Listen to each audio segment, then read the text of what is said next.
My name is Amy McCarron and I'm a PhD researcher based at the University of Stirling and part of the SAGES community. My research focuses on how people engage with and use environmental data, specifically air quality data, to inform their decision making. A major part of my work has focused on people with asthma, since they are a group of people more vulnerable to the effects of breathing polluted air. We have previously published work exploring the acute effects of exposure to PM 2.5 on self-reported asthma-related health, showing that short-term exposure to PM 2.5, that is particulate matter with an aerodynamic diameter of 2.5 microns or less, is associated with the precipitation of asthma symptoms. The links between asthma and air pollution are well understood in terms of the impact air pollution has on the body, but we don't really understand how people with asthma experience this in their day-to-day lives. This is important because how people experience air pollution impacts their behaviours, for example, the coping strategies that they develop.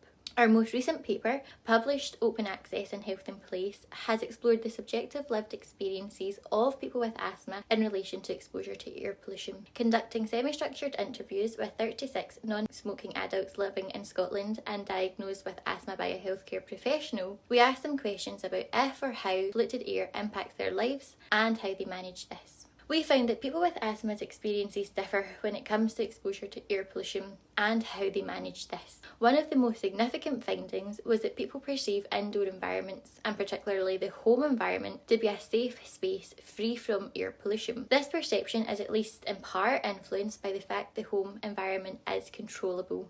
For example, people reported closing windows and doors to stop the ingress of air pollution from the outdoor environment. Actually, the scientific research has shown that this isn't necessarily the case, and indoor air pollution can be as polluted as outdoor air, depending upon the context.